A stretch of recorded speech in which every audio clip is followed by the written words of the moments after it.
अस्सलाम वालेकुम। हाँ जी, तो यार क्या हाल चाल है आप सबके। आई होप एकदम मज़े में होंगे आप सब। Welcome back to another video. अच्छा यार, कुछ दिन पहले मैं एक कमेंट पढ़ रहा था, किसी लड़के ने कमेंट किया हुआ था, आई थिंक मैट्रिक का था या इंटर का था। उसने बोला कि भाई मैंने अभी तक इंटर किया हुआ है, तो मैंने भी यूके में आना है, लेकिन मुझे कुछ भी नहीं पता मैंने क्या करना है, किस तरह मैंने स्टार्ट करना है, क्या करना है, क्या क्या रिक्वायरमेंट है। तो प्लीज़ आप मुझे जो है बताएं मैंने क्या करूँ, मुझे कुछ भी नहीं पता। मतलब फुली जो है वो मुझ पे छोड़ दिया, या जो भी वीडियो बना रहा है उन पे छोड़ दिया कि भाई आप बताएं मैं क्या करूं, मैं ये बैठा हुआ हूं या मैंने इंटर किया है, मैट्रिक किया है, तो मुझे बताएं।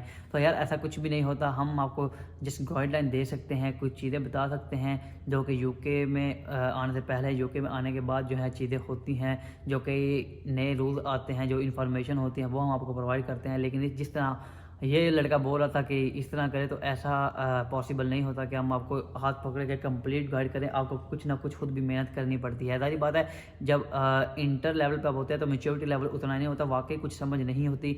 लेकिन ये है कि वीडियो देख के या फिर पोस्ट वगैरह देख के या कंसल्टेंट के साथ रब्ता करके आहिस्ता आहिस्ता चीज़ें समझ आना स्टार्ट हो जाती हैं। लेकिन फिर मैंने बोला कि यार क्यों ना इस पर एक कंप्लीट वीडियो बना दूँ, ताकि जो नए स्टूडेंट्स हैं जिनको अभी तक कुछ भी नहीं पता, उनको ब्रीफली समझ आ जाए कि किधर से हमने स्टार्ट करना है और वीज़ा प्रोसेस तक, यूके में आने तक हमने क्या करना है। तो मैंने सोचा इस पर एक वीडियो बना दूँ।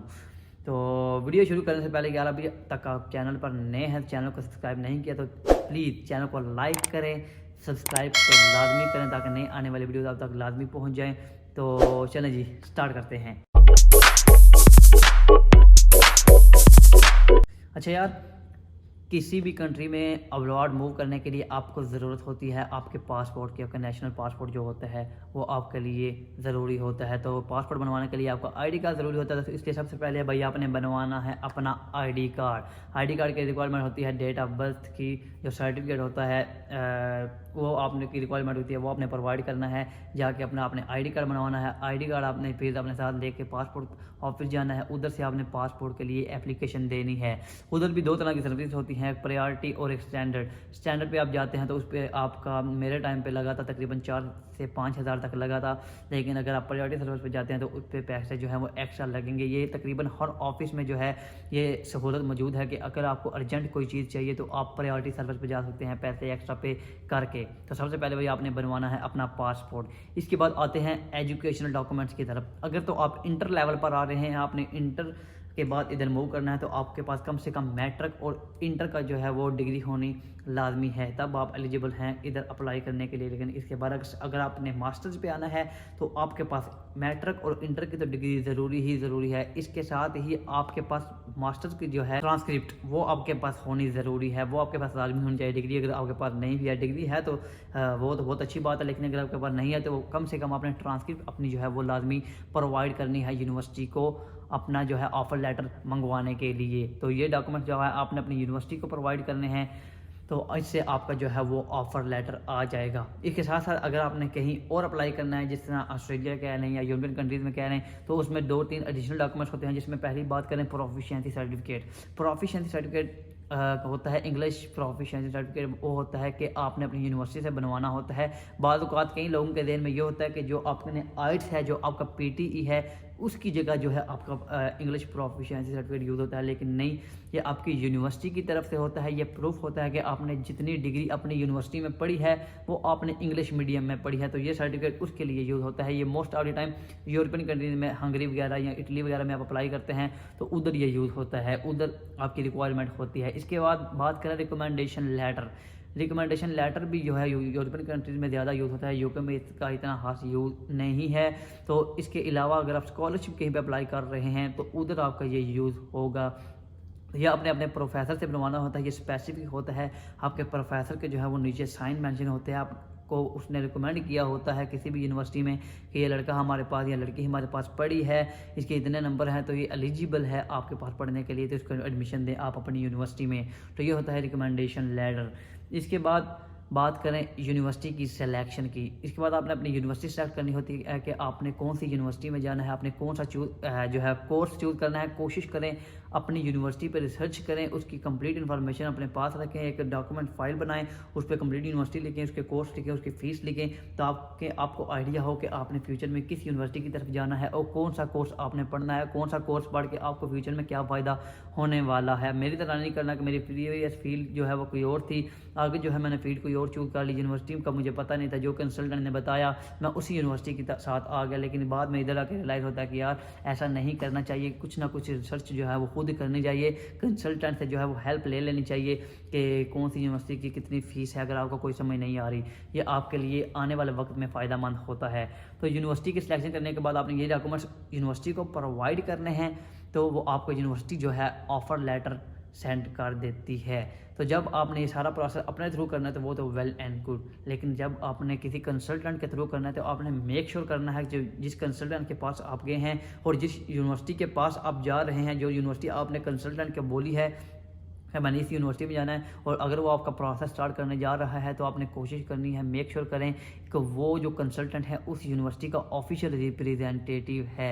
ये उस टाइम आपको बहुत फ़ायदा देगा। जब आपका कैश लेटर आने का टाइम होगा तो आपका कैश लेटर जल्दी आ जाएगा अगर वो ऑफिशियल रिप्रेजेंटेटिव होगा, अदरवाइज़ आपका कैश डिले हो सकता है। इसके साथ यार बात करें, जब आपका ऑफ़र लेटर आ गया है तो आपने प्रोसीड करना होता है फ़ी पेमेंट की तरफ, आपने अपनी फ़ीस पे करनी होती है। तो फ़ीस जो है वो यूनिवर्सिटी पे डिपेंड करती है, उसके अलावा कंसल्टेंट पे डिपेंड करती है कि कंसल्टेंट आपको कितनी जो है वो स्कॉलरशिप लेके दे रहा है। तो कोशिश करें कि जितनी मैनेजेबल फ़ीस हो, 12 से 13,000 पाउंड जो यूके की मैं बात करूँ एवरेज फ़ीस आपकी होनी चाहिए।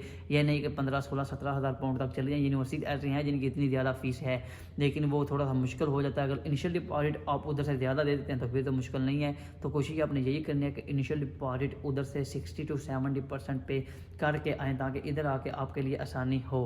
क्योंकि बाद वक़्त ऐसे होता है कि इधर जो है बाद में कई दफ़ा ऐसा होता है कि आपको जॉब नहीं मिलती, तो जॉब अगर नहीं मिलती तो थोड़ी सी मुश्किल हो जाती है फ़ी पे करना। तो इसलिए आपने कोशिश करनी है कि 60-70% उधर से ही पे करके आएँ। इसके साथ यार बात करें स्टेटमेंट, जब आपने फ़ी पे कर दिया, आपने जाना होता है वीज़ा प्रोसेस की तरफ, लेकिन उससे पहले आपको रिक्वायरमेंट होती है स्टेटमेंट। तो स्टेटमेंट आपने कोशिश करनी है जैसे ही आपका कैश आया है या कैश से पहले ही अपनी स्टेटमेंट स्टार्ट कर दें।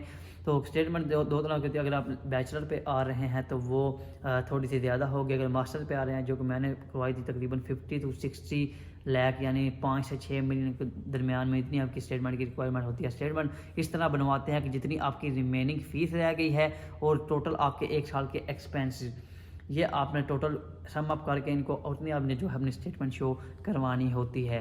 तो स्टेटमेंट कोशिश करें कि जितनी जल्दी हो सकता है आप अपनी स्टार्ट कर दें, ताकि जब वीज़ा प्रोसेस का टाइम आए तो आपके पास आपकी स्टेटमेंट पड़ी हो। ये ना हो कि वीज़ा का टाइम आ जाए, फ़ाइल करने हैं का, तो आपके पास जो है 5, 7 या 8 दिन अभी रहते हो अपनी जो है स्टेटमेंट कंप्लीट करने में, और आप बैठ कर उसका इंतज़ार करने लग जाएँ। ऐसा नहीं करना। तो कोशिश करें जितनी जल्दी हो सकती है अपनी स्टेटमेंट जो है कंप्लीट कर लें। इसके साथ ही बात करते हैं TB टेस्ट। TB टेस्ट की आपकी रिक्वायरमेंट होती है वीज़ा प्रोसेस के लिए, वीज़ा फाइल करने के लिए आपने TB टेस्ट करवाना होता है। ये नॉर्मली ठीक ही होता है, बाद 1 या 2% चांसेस होते हैं किसी का TB निकल आए। ये भी उस केस में होता है जब आपको पहले TB हुआ हो। मेरे दोस्त के साथ ऐसा हुआ, उसको पहले TB था, उसने अपना इलाज वगैरह करवाया था, 2-3 साल बाद उसने भी अपना वीज़ा फ़ाइल किया, उसका दोबारा TB निकला है, तो अभी वो अपना इलाज करवा रहा है तो दोबारा वीज़ा फ़ाइल करेगा। तो इसके रेयर चांसेस होती हैं, आप बाद में अपना ट्रीटमेंट जो है वो करवा के दोबारा वीज़ा फ़ाइल कर सकते हैं। इसके साथ ही बात करते हैं वीज़ा प्रोसेस की।